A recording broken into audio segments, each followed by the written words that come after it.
Good morning बच्चों।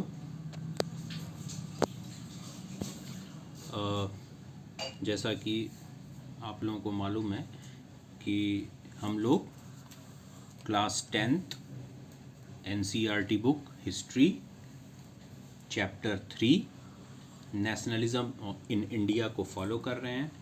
बच्चों अभी तक पार्ट 5 पार्ट्स मैंने आपको दिए हैं, उनके वीडियोस अपलोड किए हैं और अब मैं ये पार्ट 6 आपको दे रहा हूँ। आपकी जो टेक्स्ट बुक है, टेक्स्ट बुक का पेज नंबर 58 है और हेडिंग है differing strands with in the movement. Differing strands. अभी हम लोग बच्चों नॉन कोऑपरेशन मूवमेंट जो महात्मा गांधी ने 1921 में लॉन्च किया था, किस तरह से खिलाफत मूवमेंट और नॉन कोऑपरेशन मूवमेंट एक जॉइंट वेंचर की तरह से काम करना शुरू किए थे। अब हम इसको एनालाइज करेंगे, इस मूवमेंट को एनालाइज करेंगे कि ये मूवमेंट कितना असरदार रहा, कहाँ कहाँ असरदार रहा, लोगों का जो ऑर्डिनरी सिटीजन थे उनका क्या रुख रहा इस आंदोलन के प्रति, क्या समझ रही वो, उन लोगों ने इसको किस तरीके से लिया, इस चीज़ों को, इन सब चीज़ों को हम लोग डिस्कस करेंगे बच्चों। सबसे पहले हम लोग इस हेडिंग का मतलब समझ लेते हैं, differing strands with in the movement. बच्चों इसको मीनिंग समझाने से पहले मैं आपको एक मतलब बहुत हल्का सा एग्जाम्पल समझाता हूँ, फिर समझ जाओगे डिफरिंग स्ट्रैंड्स का मतलब क्या होता है। जैसे सिंपल सा हमारे घर में चावल बनता है, चावल चाहे वो नॉर्थ इंडियन हो, साउथ इंडियन हो, ठीक है, चावल हम सब लोग खाते हैं, बनाते हैं। लेकिन बच्चों सबको पता होगा कि चावल की कोई एक किस्म नहीं होती है, बहुत सारी किस्में होती हैं चावल की, है ना। हम लोग कुछ चावल के दाने जो हैं मोटे दाने होते हैं, कुछ बहुत पतले महीन दाने होते हैं, कुछ खाने में बड़े टेस्टी होते हैं, कुछ की फ्रेगरेंस जो होती है, उसकी जो स्मेल होती है बहुत अच्छी होती है, जब वो बनता है तो पूरे घर में, जैसे बासमती वगैरह और बहुत सा, मतलब कहने का मतलब बहुत सारी किस्में होती हैं। चावल एक होता है लेकिन उसकी किस्में बहुत सारी होती हैं, अलग अलग होती हैं और अलग अलग तरीके के टेस्ट होते हैं उसके, है ना। कुछ चावल मीठा लगता है खाने में, कुछ चावल स्वादहीन, मतलब किसी तरह का कोई टेस्ट नहीं मिलेगा, किसी किसी चावल की खुशबू बहुत अच्छी होती है ना। मतलब एक राइस है लेकिन उसकी जो वैरायटी है ना, वो बहुत सी अलग अलग है। उसी तरह से बच्चों ये नॉन कोऑपरेशन और खिलाफत मूवमेंट जो था वो एक मूवमेंट था, ठीक है। हिंदू लोग, मुस्लिम लोग, सब लोगों ने मिल करके इसको सपोर्ट किया। लेकिन बच्चों सबसे बड़ी बात ये थी कि इस मूवमेंट को भारत के खासतौर से नॉर्थ इंडिया में अलग अलग जो सोशल ग्रुप्स थे, अलग अलग जो सामाजिक समूह थे, उन लोगों ने अपने अपने अनुसार उसको डिफाइन किया, उसकी डेफिनेशन को लिया, या उनके अपने अपने डिज़ायर थे, अपनी अपनी नीड थी और उसी के अनुसार उन्होंने उस मूवमेंट को अडेप्ट किया। इसी को हम लोग इसमें पढ़ेंगे, डिफरिंग स्ट्रैंड्स, यानी एक ही आंदोलन में अलग अलग तरह की सोच या अलग अलग तरह की किस्में, ठीक है। अब इसको हम लोग लाइन बाय लाइन पढ़ते हैं बच्चों। द नॉन कोऑपरेशन खिलाफत मूवमेंट बिगेन इन जनवरी 1921। समझाने जैसी कोई बात नहीं है, ठीक है। Various social groups participated in this movement, each with its own specific aspiration. यहाँ पर आई बात, बहुत सारे सामाजिक समूहों ने इस आंदोलन में भागीदारी की, हिस्सा लिया और सभी के अपनी अपने अलग एस्पिरेशन थे, अलग अपनी उनकी खास विशेष इच्छाएं थी, विशेष उनकी ज़रूरतें थी, विशेष उनकी महत्वाकांक्षाएं थीं इस पार्ट मूवमेंट को लेकर के। All of them responded to the call of Swaraj. Swaraj की आवाज पर सबने हाथ उठाया, स्वराज को सबने स्वीकार किया। But the term mean different things to different people. लेकिन स्वराज का मतलब अलग अलग लोगों के लिए अलग अलग था, यानी अलग अलग तरह के लोगों ने स्वराज का जो मीनिंग है या स्वराज की जो समझ है उसको अलग तरीके से लिया, अपनी ज़रूरतों के हिसाब से। जैसे बच्चों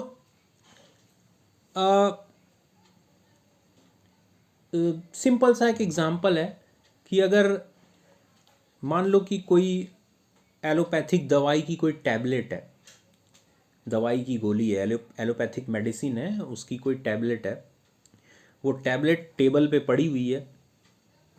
कोई व्यक्ति जो बीमार नहीं है, स्वस्थ है, तो बच्चों उसके लिए वो एक नॉर्मल मेडिसिन है कि अरे किसी की मेडिसिन पड़ी होगी। एक मरीज है, कोई पेशेंट है बच्चों, तो वो उस टैबलेट को बड़ी सावधानी पूर्वक देखेगा और वो अपना इलाज खोजे। उसकी सोच उस टैबलेट में उसका इलाज है कि ये मेरे इलाज के लिए है। उसी टैबलेट को एक डॉक्टर देखेगा तो डॉक्टर उसको दूसरे नज़रिए से देखेगा कि अरे ये टैबलेट मैंने इस मरीज को इस रोग के लिए लिखी होगी। एक जो फार्मेसी वाला जो आदमी है जो दवाइयों को बनाता है, वो इस टैबलेट के कॉम्बिनेशन को देखेगा कि अरे इसका कॉम्बिनेशन क्या है, कौन कौन से केमिकल इसमें मिला के ये मेडिसिन बनाई है। ठीक है, तो कहने का मतलब ये कि वस्तु एक ही होती है लेकिन अलग अलग लोग उसको अलग अलग तरीके से सोचते हैं उसके बारे में। तो ऐसा ही उस समय हुआ। स्वराज के लिए सभी लोग स्वराज, स्वराज का मतलब होता है कि सेल्फ रूल, यानी हमारा खुद का शासन है ना, दूसरे लोगों का या दूसरे किसी देश का शासन हम पर न हो। स्वराज का मतलब तो यही होता है। लेकिन उस समय भारत में स्वराज को लेकर के लोगों का अलग अलग कॉन्सेप्ट था। बड़ा मजा आएगा पढ़ने में बच्चों, आगे देखते हैं। ठीक है, 2.1 the movement in the town. सबसे पहले हम लोग एनालाइज करेंगे कि ये जो आंदोलन था ये शहरों में या कस्बों में किस तरह से लिया गया, लोगों ने क्या सोचा, किस तरह से इस मूवमेंट को आगे बढ़ाया। The movement started with middle class participation in the cities. शहरों में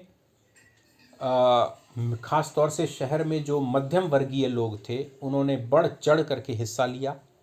Thousands of students left government-controlled schools and colleges. Headmasters and teachers resigned, and lawyers gave up their legal practices.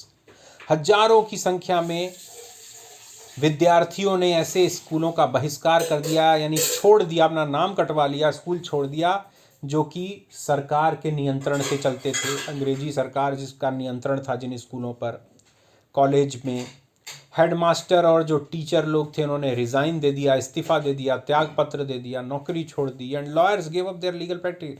और जो इंडियन वकील थे, जो भारतीय वकील लोग थे जो अदालतों में कोर्ट कचहरी में जाते थे, उन्होंने प्रैक्टिस करना छोड़ दिया, यानी अदालत जाना छोड़ दिया, मुकदमे लड़ने छोड़ दिए। The council elections were boycotted in most provinces except Madras, where the Justice Party, the party of the non-Brahmins, felt that entering the council was one way of gaining some power, something that usually only Brahmins had access to. जो council election थे जो अंग्रेज लोग करवाते थे, चुनाव करवाते थे दिखावे के लिए, भारतीयों को थोड़ा वही लॉलीपॉप की तरह कि देखो हम इलेक्शन करवा रहे हैं, तुमको भी काउंसिल में मेंबर बना रहे हैं। ठीक है, तो उसका अधिकतर जो प्रोविंसेस थे, प्रोविंस यानी स्टेट, प्रांत, जो अंग्रेजों के प्रांत थे, तो जितने भी प्रांत थे वहाँ पर कांग्रेस ने बॉयकॉट किया, बहिष्कार किया, कहा हम चुनाव में हिस्सा नहीं लेंगे, पार्टिसिपेट नहीं करेंगे। एक मद्रास को छोड़ करके, मद्रास प्रोविंस में बात कुछ दूसरी थी। बात ये थी कि वहाँ पर एक जस्टिस पार्टी थी जो कि एक नॉन ब्राह्मण पार्टी थी। मतलब क्या था बच्चों, साउथ इंडिया का थोड़ा सा एक अलग केस था। जैसे कि बच्चों आप लोगों को बहुत अच्छी तरह पता है कि हमारे देश में एक बहुत बड़ा सोशल एविल था और है, और पता नहीं आगे रहेगा कि नहीं रहेगा। आगे वैसे कम तो हो रहा है। एक सोशल, एक बहुत बड़ी सामाजिक बुराई बच्चों, वो कास्टिज़म, जातिवाद। तो आप सोच लो, जब आप आज की डेट में इसको ऑब्ज़र्व करते हो, ठीक है, तो उस समय कितना भयंकर रूप से ये बीमारी, ये कोविड-19 से भी खतरनाक बीमारी जो हमारे यहाँ देश में कास्टिज़म नाम की जो बीमारी थी, ये बहुत भयंकर रूप में थी बेटा। तो होता क्या था कि जो सो कॉल्ड जो अपर क्लासेस थे, खासतौर से जो ब्राह्मण कम्युनिटी थी, वो अपने आप को बहुत सुपीरियर समझते थे। बाकी जो लोग थे, जो नॉन ब्राह्मण्स थे, उनको इन्फीरियर समझा जाता था, ठीक है। तो वहाँ पे कांग्रेस में या जो और पार्टीज़ थी, या जो भी मतलब ऐसी पार्टी थी जो कि पॉलिटिकल एटमॉस्फेयर में अपना डोमिनेंस स्थापित कर सके उस समय, उसमें ब्राह्मणों का वर्चस्व था, है ना। ब्राह्मण कम्युनिटी का डोमिनेशन था। तो बाकी जो नॉन ब्राह्मण्स थे वो ये मानते थे कि अरे ये तो एक तरह से ब्राह्मणों की पार्टी हो गई, ठीक है। तो उन लोगों ने एक जस्टिस पार्टी बनाई थी। जस्टिस पार्टी करके एक पॉलिटिकल ऑर्गेनाइजेशन बनाया था। तो उन लोगों ने कहा कि नहीं, हम इलेक्शन को बॉयकॉट नहीं करेंगे, हम इलेक्शन लड़ेंगे, क्योंकि ये एक बहुत अच्छा मौका है हमारे लिए। हमारे जो पॉलिटिकल राइट्स हैं उनको लेने, पॉलिटिकल राइट्स को गेन करने का एक बहुत अच्छा तरीका है, क्योंकि ये ब्राह्मण्स तो चुनाव लड़ेंगे नहीं, क्योंकि ये अधिकतर कांग्रेस से रिलेटेड हैं, ठीक है। तो कम से कम हमको तो एक रिप्रेजेंटेशन मिलेगा, एक पॉलिटिकल रिप्रेजेंटेशन मिलेगा, ठीक है। तो जस्टिस पार्टी ने कहा कि हम तो चुनाव लड़ेंगे भाई, हम मद्रास प्रोविंस में, कि हम बॉयकॉट नहीं करेंगे, ठीक है। The effects of non-cooperation on the economic front were more dramatic. लेकिन जो नॉन कोऑपरेशन मूवमेंट का जो प्रभाव था वो आर्थिक क्षेत्र पे बहुत नाटकीय था, बहुत नाटकीय तरीके का था, बहुत मज़ेदार था। क्या मज़ेदार कहने का मतलब कि बहुत तगड़ा प्रभाव पड़ा इस असहयोग आंदोलन का। आर्थिक क्षेत्र पे बहुत अच्छा असर पड़ा। क्या? फॉरेन गुड्स वर बॉयकॉटेड, विदेशी वस्तुओं का बहिष्कार किया गया। Liquor shop picketed, liquor shop यानी जो शराब, जिन दुकानों में शराब वगैरह, मदिरा वगैरह जो बिकती है, उनको लिक्वर शॉप बोलते हैं। और पिकेटेड का मतलब होता है बच्चों, हिंदी में बोलते हैं उसको घेराव करना, घेराव करना। जैसे आज के डेट में भी तुम लोग ये शब्द सुनते होगे न्यूज़ वगैरह में कि फलाने पार्टी ने या उसने फलाने का घेराव किया। तो घेराव का मतलब ये होता है, जैसे जहाँ पे शराब वगैरह की दुकानें हैं, जहाँ पे वो विदेशी शराब मिलती थी, तो वहाँ पर लोग ना एक ह्यूमन चेन बना करके, एक मानव श्रृंखला बना करके, ह्यूमन सीरीज जैसा बना करके, एक दूसरे का हाथ पकड़ के उस दुकान के अगल बगल खड़े हो जाते थे। ख़ास तौर से उसके एंट्रेंस, जो उसका गेट है, उसके पास खड़े हो जाते थे, और लोगों को, जो कस्टमर हैं, जो ग्राहक हैं, जो मदिरा या शराब खरीदने के लिए आते थे, उनको रोकते थे, कि मना करते थे कि नहीं नहीं, हम आपको जाने नहीं देंगे, उसके गेट पे जाने नहीं देंगे और ख़रीदने नहीं देंगे, ये बुरी बात है, ये विदेशी शराब है, ठीक है। तो इसको बोलते हैं पिकेटेड। तो लिक्वर शॉप्स को पिकेटेड यानी उसका घेराव किया गया। And foreign cloth burnt in huge bonfires, और जगह जगह गलियों में, मोहल्लों में, चौराहों पे, है ना, ढेर सारे विदेशी कपड़ों को इकट्ठा करके लोग अपनी स्वेच्छा से, यानी अपनी इच्छा से अपने घर से विदेशी कपड़े लाते थे, एक साथ इकट्ठा करते थे। और जैसे बच्चों हम लोग होली वाले त्यौहार में जो होलिका दहन करते हैं, उस तरह के बोनफायर्स यानी इकट्ठा करके आग लगा दी जाती थी, ठीक है। और सबसे मज़ेदार एक चीज़ और हुई। क्या? The important of foreign cloth half between 1921 and 1922, it's value dropping from ₹102 crore to ₹57 crore. यानी जो विदेशी कपड़े बच्चों, विदेशी कपड़े जो इंपोर्ट होते थे, यानी ख़ासतौर से इंग्लैंड से भारत में जो आते थे, वो 1921 और 22 में लगभग हाफ हो गए। मतलब 100 रुपये का अगर आता था तो जस्ट 50 रुपये का हो गया। 50 रुपये के कपड़े मतलब आने लगे। मतलब 102 करोड़ से सीधे 57 करोड़ पे मामला आ गया। In many places, merchants and traders refuse to trade in foreign goods or finance foreign trade. और बहुत सारी जगहों में जो व्यापारी थे उन लोगों ने विदेशी वस्तुओं का व्यापार करने से मना कर दिया कि हम विदेशी वस्तुएं न तो खरीदेंगे, न मंगवाएंगे, न बेचेंगे, और न ही इस तरह के फॉरेन ट्रेड को में पैसा लगाएंगे, अपना पैसा भी इन्वेस्ट नहीं करेंगे। As the boycott movement spread, the people began discarding imported cloths and wearing only Indian ones. Production of Indian textile mills and handlooms went up. और जैसे जैसे ये बहिष्कार वाला आंदोलन फैला, लोगों ने आयातित कपड़े यानी विदेशी जो कपड़े थे उनको डिस्कार्ड करना, उनको छोड़ना शुरू कर दिया, और लोगों ने सिर्फ भारतीय कपड़े ही पहनने शुरू कर दिए। और जो भारतीय वस्त्र उद्योग था, है ना, जो कि मिल्स और हैंडलूम्स में जो कपड़ा तैयार होता था भारतीय, वो उसका बिजनेस काफ़ी बढ़ने लगा।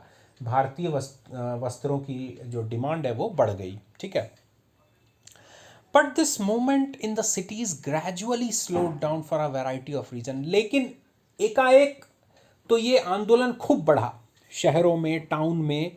ये आंदोलन जो नॉन कोऑपरेशन मूवमेंट है और खिलाफत मूवमेंट है, ये बहुत तेज़ी से बढ़ा, फैला। लेकिन धीरे धीरे करके, ग्रेजुअली, धीरे धीरे करके ये आंदोलन कमज़ोर होने लगा, स्लो होने लगा। और कई कारण थे उसके, इस स्लो होने के, कमज़ोर पड़ने के कई कारण थे। क्या कारण थे, आगे देखते हैं। Khadi cloth was often more expensive than mass-produced mill cloth and poor people could not afford to buy it. देखो बच्चों, इस लाइन को समझाने से पहले छोटी सी बात बता देता हूँ। बच्चों देखो,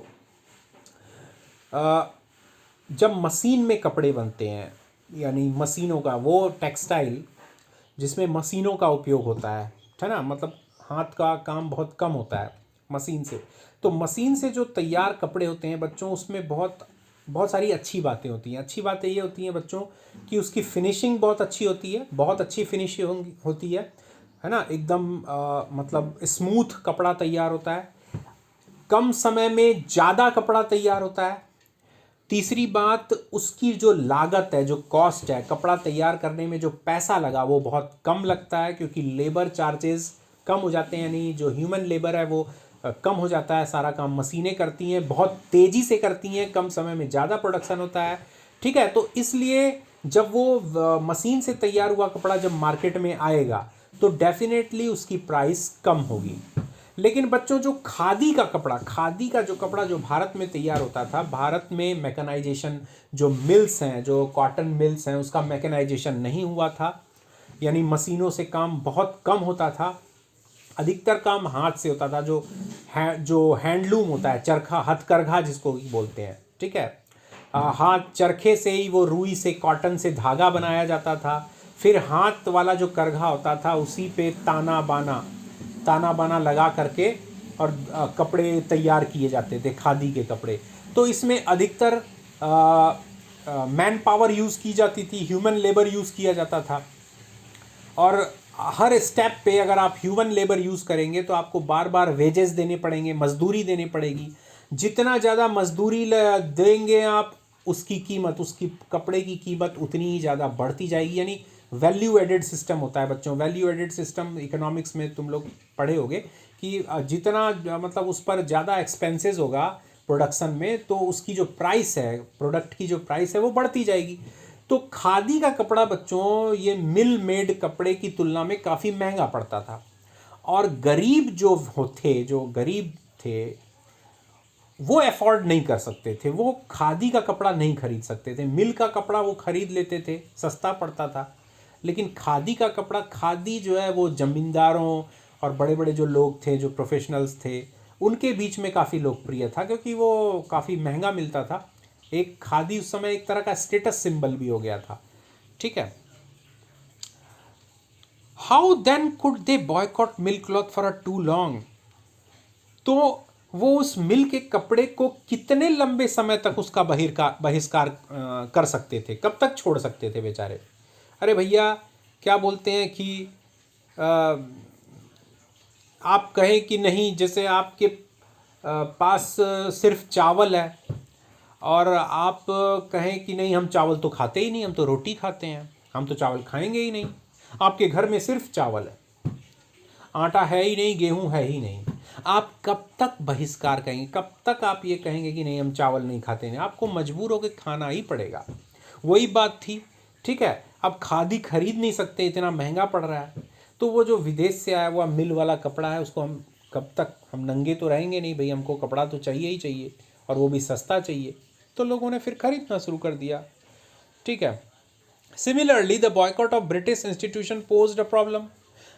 और ऐसा ही एक चीज़, और एक चीज़ के साथ और हुआ, जो लोगों ने जो बॉयकॉट किया था स्कूल वगैरह का, स्कूल कॉलेज यूनिवर्सिटीज़ का, जो इंडियन स्टूडेंट्स ने बॉयकॉट किया था, इंडियन टीचर्स और हेडमास्टर ने जो बॉयकॉट किया था, वहाँ पर भी मामला आ गया। क्या मामला आ गया? For the movement to be successful, alternative Indian institution had to be set up so that they could be use in place of the British ones. अगर आंदोलन को सफल बनाना है या बनाना था, तो वह भारतीय संस्था, ऐसी संस्थाएं, शैक्षिक संस्थाएं, चाहे और भी संस्थाएं, जो कि एक वैकल्पिक स्रोत के तौर पे काम कर सकें। जैसे उसका एग्जांपल दे रहा हूं, जब उस समय भारत में बहुत कम नॉमिनल, भारत शुद्ध रूप से एकदम प्योरली इंडियन इंस्टीट्यूशन थे ही नहीं। कोई भी स्कूल कॉलेज वगैरह जो कि सिर्फ भारतीय education system, Indian education system पे, या जिसका ऑनर भी कोई इंडियन हो, इस तरह का कोई स्कूल ही नहीं था। सारे ब्रिटिश ऑक्यूपाइड थे, अंग्रेजों के अंडर में थे। सारे जो गवर्नमेंट स्कूल थे, गवर्नमेंट कॉलेज थे, ठीक है। अब अगर मान लो कि बच्चे पढ़ाई छोड़ दें, गवर्नमेंट के स्कूल में जाना छोड़ दें, गवर्नमेंट के कॉलेज में जाना छोड़ दें, अनपढ़ तो रहेंगे नहीं, शिक्षा तो बड़ी जरूरी है, तो जाए कहाँ? इंडियन स्कूल तो है ही नहीं। बात को समझो। तो अगर आपको आंदोलन को सफल बनाना था, तो पहले आपको, अगर आपको बहिष्कार करना था गवर्नमेंट स्कूलों का, गवर्नमेंट कॉलेजों का, तो आपको बहिष्कार करने से पहले स्थापित करना था। आप पहले इंडियन जो बेस्ड जो स्कूल कॉलेजेस आप एस्टेब्लिश कर लेते, तब तो एक अल्टरनेट मिलता भारतीय विद्यार्थियों को या भारतीय शिक्षकों को, कि भाई वो इधर की नौकरी छोड़ करके इंडियन ज्वाइन कर लेते, भारतीय विद्यार्थी गवर्नमेंट स्कूल छोड़ करके अपने भारतीय स्कूलों में पढ़ते। वो था ही नहीं ऐसा, ठीक है। These were slow to come up, sorry, हाँ, these were slow to come up, ठीक है। और ये जो भारतीय संस्थाओं का बनने की जो प्रक्रिया थी वो बहुत धीमी थी। So students and teachers began trickling back to government schools and lawyers join back work in government courts. तो इसलिए धीरे धीरे करके विद्यार्थियों ने वापस सरकारी स्कूलों में जाना शुरू कर दिया, शिक्षकों ने फिर से अपने नौकरी पे आना शुरू कर दिया, ठीक है। गवर्नमेंट, और जो वकील थे, वो वकील कहाँ जाते भैया? सारी अदालतें तो ब्रिटिश गवर्नमेंट की थी, भारतीय संस्था कोई थी ही नहीं। तो वापस भाई, आदमी कुछ भी हो जाए बच्चों, देशभक्ति ये एक बहुत बड़ा कड़वा सच है, एक कटु सत्य है ना, सच है, लेकिन कि हम अपने पेट से समझौता नहीं कर सकते। हमें हमारी सारी देशभक्ति, सारी चीज़ें हमारी जो है उड़नछू हो जाएंगी अगर सवाल पेट पर आ जाएगा तो, ठीक है। तो वही हुआ, वापस सब लोगों ने ज्वाइन कर लिया। अब आते हैं बच्चों 2.2, rebellion in the country side. Rebellion, विद्रोह कह लो, प्रोटेस्ट कह लो, ठीक है। कंट्री साइड यानी देहात, देहाती क्षेत्र, ग्रामीण क्षेत्र। तो ग्रामीण क्षेत्र में इस आंदोलन का क्या हालचाल था, ये हम लोग पढ़ते हैं। From the cities the non cooperation movement spread to the countryside. शहरों से धीरे धीरे ग्रामीण क्षेत्र में ये आंदोलन बढ़ने लगा। It Drew into its fold the struggles of peasants and tribals which were developing in different parts of India in the years after the war. इसके बाद क्या हुआ? ये जो है, ये किसानों और आदिवासियों का संघर्ष बन गया, ठीक है। और फर्स्ट वर्ल्ड वार के बाद भारत के अलग अलग हिस्सों में जो स्थिति बन गई थी, ब्रिटिश सरकार ने जो एक्सप्लॉइटिंग का जो रेट था, जो पेस था, वो तेज कर दिया, क्योंकि ब्रिटेन को बहुत सारा पैसा बर्बाद करना पड़ा था फर्स्ट वर्ल्ड वार में। तो अब वो रिकवरी कैसे करे, उसने जो लोन लिए थे उसको वो कैसे रीपे करे, तो इसके लिए उसने भारत में बहुत ही एक्सप्लॉटेटिव तरीके से किसानों को मतलब निशाना बनाना शुरू किया, उनसे लगान रेवेन्यू कलेक्शन करना शुरू किया। डेफिनेटली इसका प्रोटेस्ट होना शुरू हुआ। इसका एग्जांपल देखते हैं इन अवध। अवध बच्चों, तुम्हारा जो उत्तर प्रदेश है, उत्तर प्रदेश की जो राजधानी है, जो कैपिटल है लखनऊ, और लखनऊ के आसपास का जितना भी इलाका है वो अवध कहलाता था। ठीक है, अवध। तो Awadh peasants were led by Baba Ramchandra, a सन्यासी who had earlier been to Fiji as an indentured laborer। Awadh में एक सन्यासी थे। सन्यासी मतलब जो हम लोग जिनको सेंट बोलते हैं, साधु बोलते हैं, जो मतलब कभी आजीवन जो विवाह नहीं करते हैं और किसी स्पिरिचुअलिटी से जुड़े रहते हैं, किसी धार्मिक आस्था से जुड़े होते हैं। ठीक है, तो एक बाबा रामचंद्र थे। किसानों ने जो विद्रोह किया अवध में, अवध के किसानों ने, उसका नेतृत्व इन्होंने किया।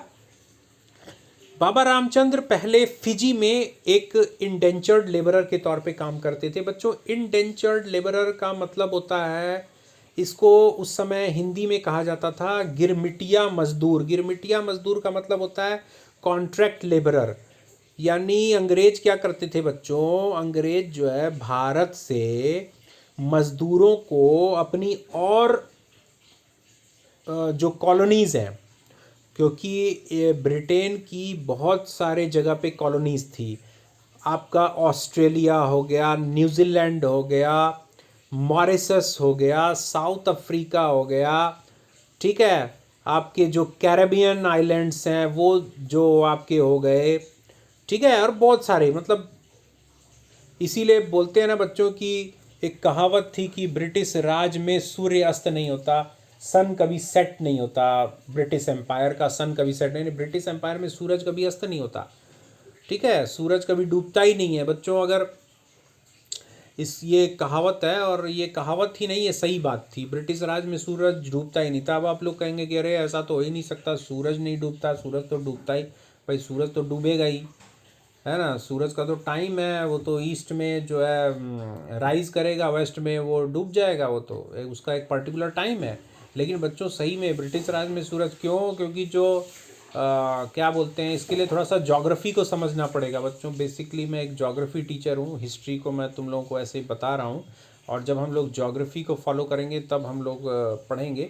लेकिन मैं थोड़ा सा बता देता हूँ कि बच्चों, जो जैसे अगर हम लोग अर्थ सिंपल सा फंडा, मैं सिंपल तरीके से बताता हूँ बच्चा। हमारे धरती पे दिन और रात होती है। दिन यानी सूरज उगता है डूबता है, दिन होती है रात होती है। तो ये बहुत सिंपल सा है। क्लास 6 में तुम लोगों ने क्लास 5 में पढ़ा होगा कि अर्थ का वो पार्ट जो सन को फेस करता है बच्चों, वहाँ पे डे टाइम होता है, और जो उसका अपोजिट साइड होता है, अर्थ का जो अपोजिट साइड जो कि सन को फेस नहीं कर रहा होता है, वहाँ पे नाइट टाइम होता है। तो बच्चों, अंग्रेजों का कब्जा अर्थ के दोनों पार्ट में, अर्थ के दोनों हेमिस्फेयर में, दोनों पार्ट में जो है था। मतलब अर्थ का वो हिस्सा जो सन को फेस कर रहा है, वहाँ पर भी अंग्रेजों का कब्जा था, और अर्थ का वो हिस्सा जो सन को फेस नहीं कर रहा होता, वहाँ पर भी अंग्रेजों का कब्जा। तो मतलब कहीं ना कहीं दिन का समय ऐसे इलाके पे पड़ता था जो अंग्रेजों के कब्जे में था। तो इसीलिए कहावत बन गई कि अंग्रेजों के राज में सूरज अस्त होता ही नहीं। ठीक है, तो उसी में बच्चों फिजी नाम का एक आइलैंड ग्रुप है, फिजी। जो तुम्हारा, जब तुम ये मैप देखोगे या ग्लोब देखोगे तो तुम न्यूजीलैंड देखो, ऑस्ट्रेलिया के पास में न्यूजीलैंड के पास जो साउथ पैसिफिक ओशियन है, वहाँ पर तुम देखोगे इसको, छोटा सा दिखाई देगा, बहुत छोटा सा, फिजी।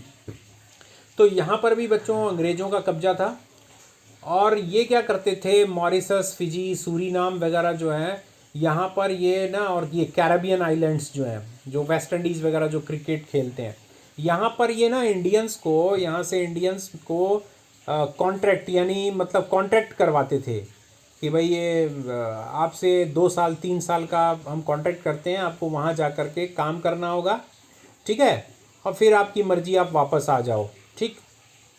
तो ये ख़ास तौर से आपका ईस्टर्न यूपी, जो पूर्वी यूपी है, बिहार है और झारखंड है ना, यहाँ से और कुछ हरियाणा वगैरह से भी बहुत सारे जो इंडियंस थे उनको ले जाया गया, है ना, पानी के जहाज़ों में भर भर कर ले जाया गया। और वहाँ पर ना आपका शुगर केन हो गया, टी हो गया, कॉफ़ी हो गया, रबर प्लांटेशन हो गया, इन लोगों का ये अंग्रेज जो बड़े बड़े यूरोपियंस थे उनके बड़े बड़े फार्म थे वहाँ पर, और इन फार्मों में इन लोगों से, इन लेबरर से, इन कॉन्ट्रैक्ट लेबरर से काम करवाया जाता था।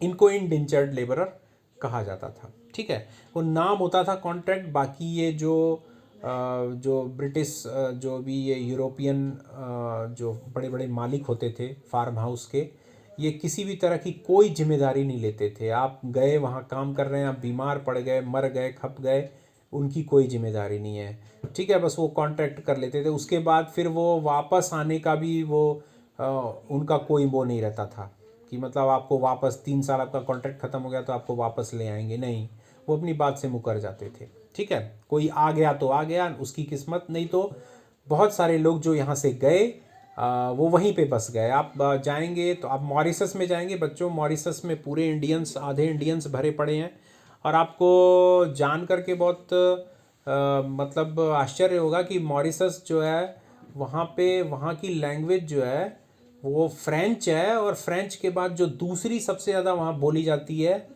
जो लैंग्वेज है, भोजपुरी बच्चों, हिंदी भी नहीं, भोजपुरी, वहाँ भोजपुरी बोली जाती है, क्योंकि अधिकतर ईस्टर्न यूपी और बिहार के जो लेबरर्स हैं वो वहाँ पे गए थे और वहीं पे बस गए, ठीक है। तो ये बाबा रामचंद्र जो है ना, ये इंडेंचर्ड लेबरर थे और वापस आ गए थे, ठीक है। The movement here was against taluqdars and landlords who demanded from peasants, है ना, exorbitantly high rents and a variety of other सेसेस।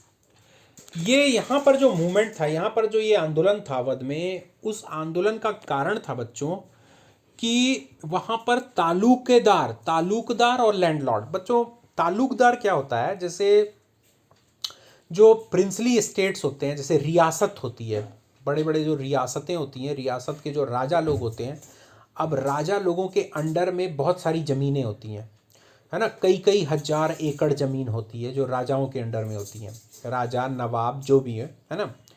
तो वो क्या करते हैं बच्चों, वो क्या करते थे कि अपने मतलब अपनी ज़मीनों को अलग अलग लोगों को, अलग अलग अधिकारियों को बांट देते थे कि भैया 100 एकड़ या 200 एकड़ या 50 गांव की जितनी भी ज़मीनें हैं वो आपके अंडर में रहेंगी, फलाने एरिया की ज़मीनें आपके अंडर में रहेंगी, ऐसे उनको तालुकेदार कहा जाता था। और अंग्रेज जो थे ब्रिटिश, वो भी तालुकेदार से कांटेक्ट करते थे। जैसे अंग्रेज़ों ने क्या किया, अंग्रेज ना कोशिश करते थे, वो डायरेक्टली रेवेन्यू कलेक्शन नहीं करते थे, मतलब सीधे सीधे वो लगान किसान से नहीं लेते थे।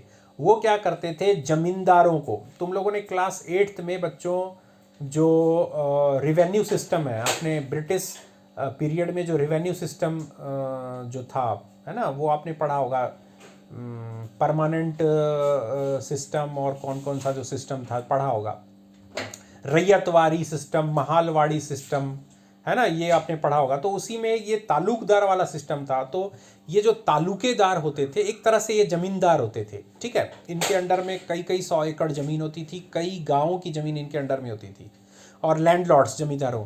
तो ये लोग क्या करते थे, अंग्रेज़ों ने इनको परसेंटेज बांध रखा था कि आपको हर साल इतना % हमको रेवेन्यू देना होगा। अब आपका अब ये आपके अंदर ये एबिलिटी है कि आप किसानों से कितना निकाल सकते हैं। तो ये जो तालुकदार और ज़मींदार होते थे, ये ज़्यादा से ज़्यादा फ़ायदा कमाने के लिए ये क्या करते थे, जैसे था 89 और 11% का था शायद। यानी अंग्रेज बोलते थे कि आप अगर 100 रुपया कलेक्ट करो किसानों से तो 89 रुपीज़ हमको दो और 11 रुपया तुम्हारा फ़ायदा, है ना। तो ये क्या करते थे, ये जमींदार क्या करते थे, 11 रुपये पे तो काम करेंगे नहीं भाई, 89 अंग्रेज ले लो और 11 रुपया, तो वो क्या करते थे, वो 100 रुपये की जगह 200 रुपया इकट्ठा करते थे। यानी किसानों को डरा करके, मार करके, पीट करके, उनका शोषण करके, कैसे भी करके उन्होंने 100 की जगह 200 इकट्ठा कर लिया और अंग्रेजों को दिया 89, बाकी कितना 111 उनका हो गया। बात समझे। तो ये ताल्लुकदार और ये जो लैंडलॉर्ड थे ये बहुत बुरी तरह से किसानों से, पीजेंट से जो है, और जो टीनेंट होते थे उनसे लगान वसूली करते थे। ठीक है।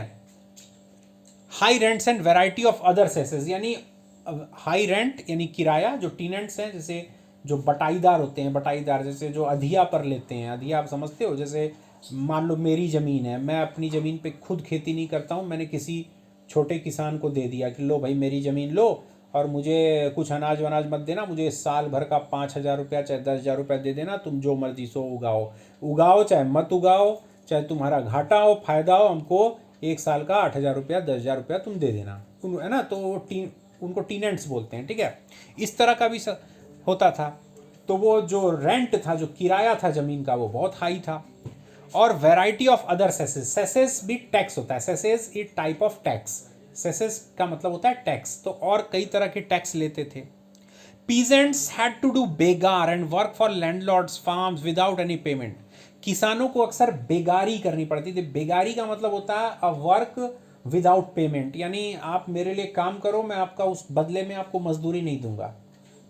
खाली जो है गुंडागर्दी के बल पे, मतलब दबंग होने के बल पर, लाठी के बल पर मैं तुमसे काम करवाऊंगा और उस बदले में उसको आपको पेमेंट भी नहीं करूंगा। जाओ ठीक है, ठीक है, ये मेरा काम कर दिए, 8 घंटा मेरे घर पे काम कर दिए, ये लो थोड़ा सा खाना खा लो, पानी पी लो और चलो चलते बनो। इसको बोलते हैं बेगारी। ठीक है। और जमींदार अपने खेतों पे, अपने फार्म पे काम भी करवाते थे विदाउट एनी पेमेंट, और पैसा भी नहीं देते थे।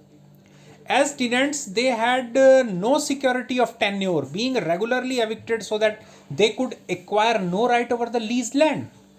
और किराएदार होने का मतलब बटाईदार, यानी खेत अगर आपने किसी बड़े जमींदार से खेत आपने किराया पे लिया है तो उस समय उसका मतलब ये होता था कि आपके tenures, no security of tenure, यानी अगर जमींदार ने कहा है कि हम आपको 2 साल के लिए खेत दे रहे हैं, 2 साल के लिए हम आपको खेत दे रहे हैं, तो कोई ज़रूरी नहीं है कि वो ज़मींदार 2 साल तक आपको खेती करवाए। वो आपको 6 महीने पे, 1 साल पे भी वो हटा सकता था, हटा देता था कि जब भागो तो हम तुमसे नहीं करवाएंगे, किसी और को देंगे।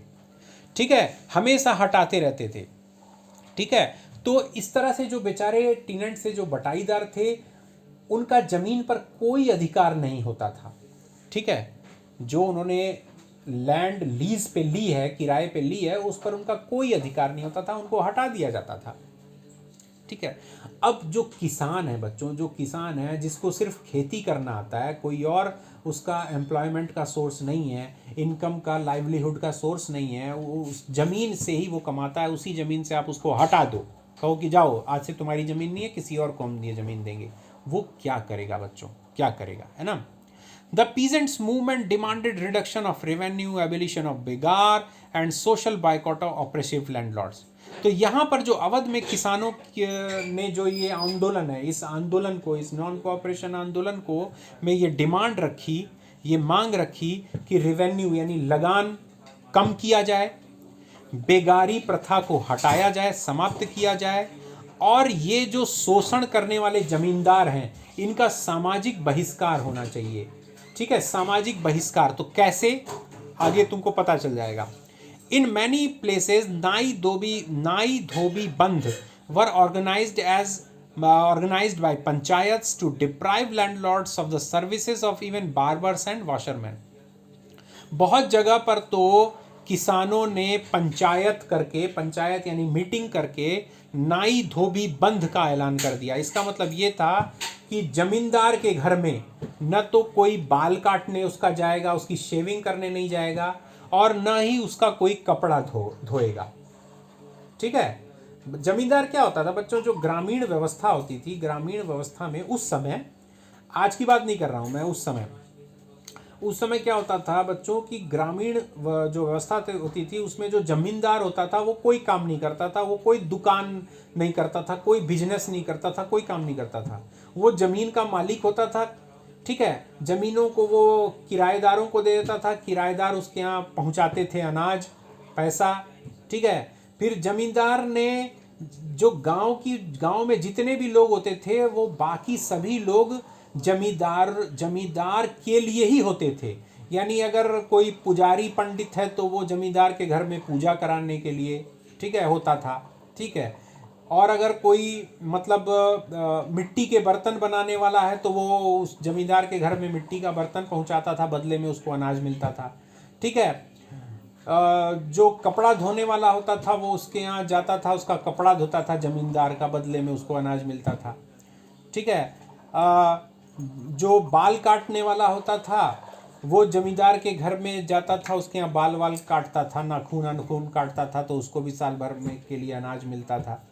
ठीक है, कोई पानी पहुंचाने के लिए होता था, कोई मतलब उसके घर कोई फेस्टिव ओकेजन है, कोई उत्सव वगैरह है ना।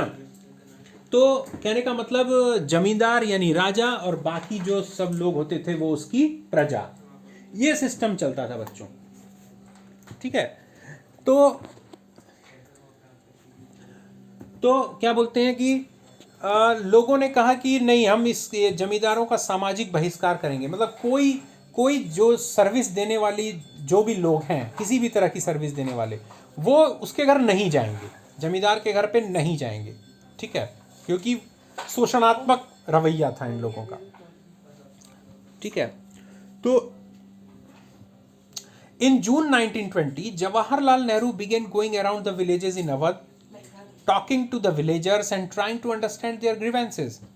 जून 1920 में जवाहरलाल नेहरू, जो कि एक प्रोमिनेंट लीडर थे, एक मुख्य नेता थे इंडियन नेशनल कांग्रेस के, वो अवध में बहुत सारे गांव में जाने लगे, घूमने लगे, ग्रामीण क्षेत्रों में गांव वासियों से उन्होंने बात की और उनकी जो ग्रीवेंसेस थी, उनकी जो कंप्लेन थी, उनकी जो परेशानियां थी, उसको समझने की कोशिश की।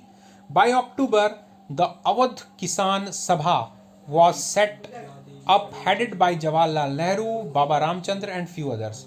और अक्टूबर 1920 तक एक संगठन, एक ऑर्गेनाइजेशन बनाया गया जिसका नाम पड़ा अवध किसान सभा।